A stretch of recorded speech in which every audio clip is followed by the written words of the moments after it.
Okay, so, mea culpa. I, unfortunately, or fortunately, depending on how you look at it, did not finish this book.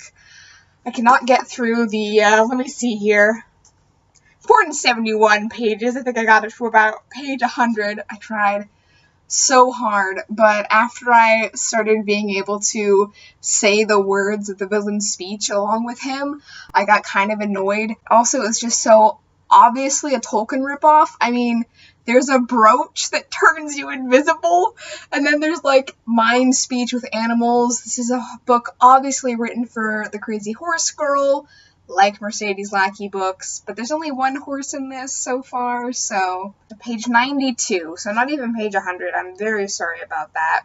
I suspect, as with other books I've read for this series, that if I were to have read this a few years ago, I would have enjoyed it slightly more, but even then, my precocious, let's say 13-year-old self would have been really annoyed by this book. By 13, I'd already read enough copies of this, romance novels and mystery novels. You know, some of them you'd say, oh, they can be churned out a lot, they're all predictable.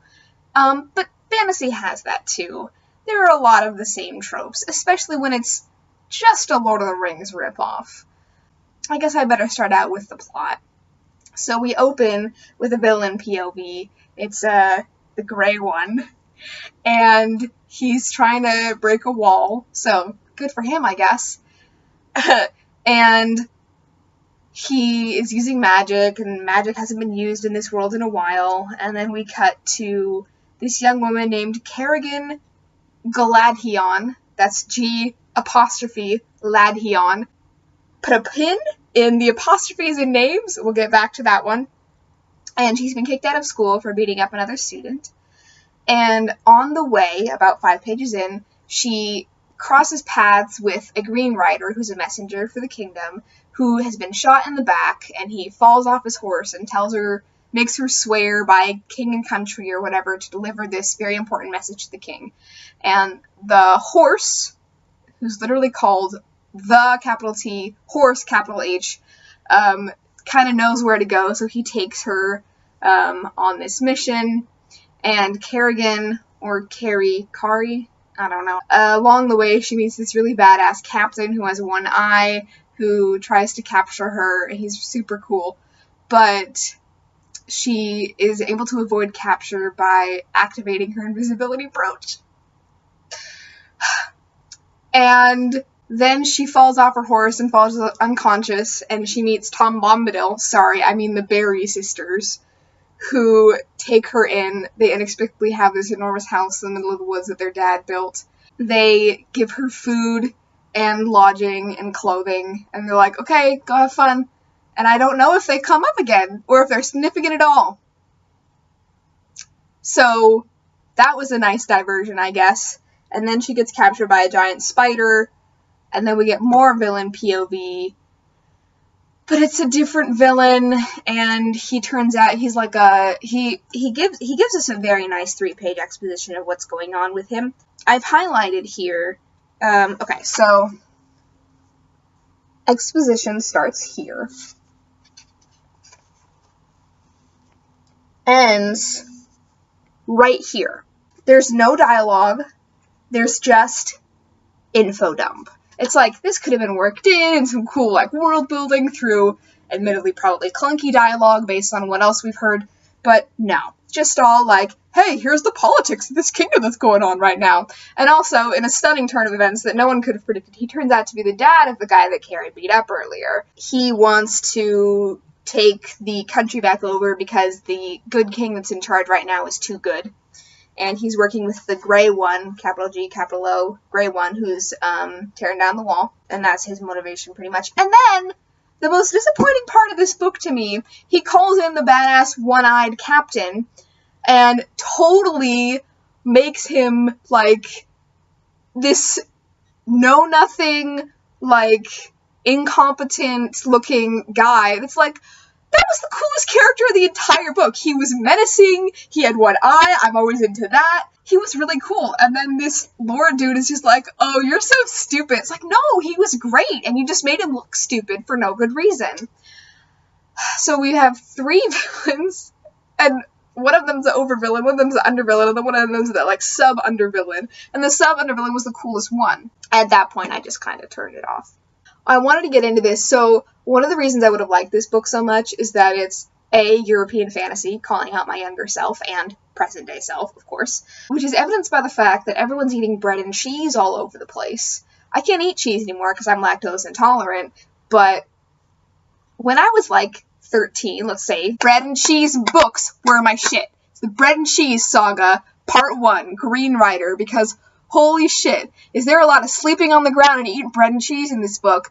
As I was reading this, I was like, maybe this is why I like backpacking so much, because, like, of all the long quests and sleeping on the ground that people did in all the fantasy books I read.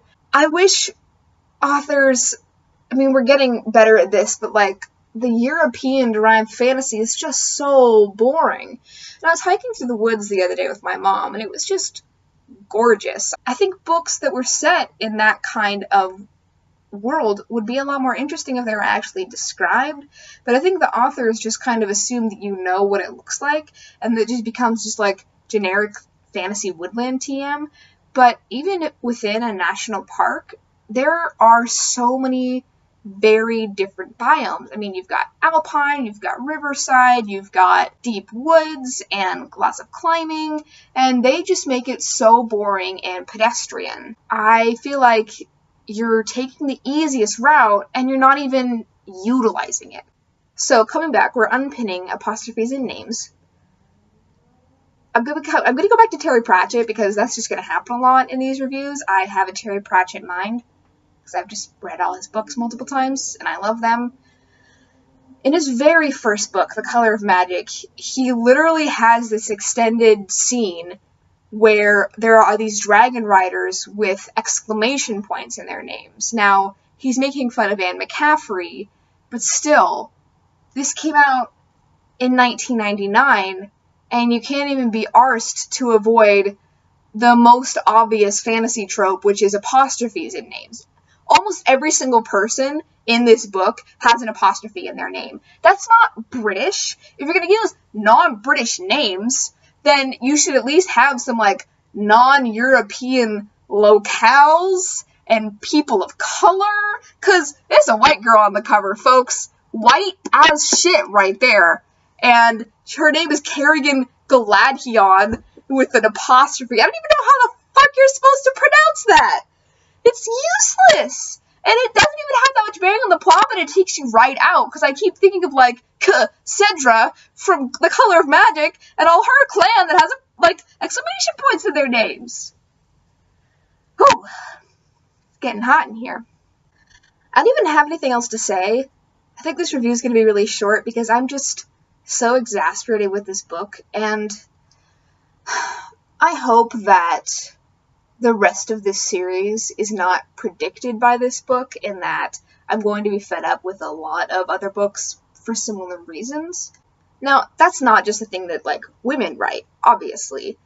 I think that myself and many other readers and writers are really tired of the Tolkien-derived fantasy, and while it's really nice to have the comfort of a European-style locale, and that's what people are familiar with, I think it's really time that we got away from European-style fantasy and really moved towards a more integrated, interesting fantasy culture and locations. My next review is going to be going up pretty shortly after this one, because I'm recording it the same day, and it's a book that I read even before I read Green Rider. It's, let me get it, hang on.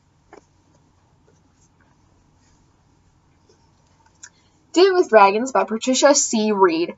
I finished this one, fortunately, because it's, written for children, and it is 212 pages.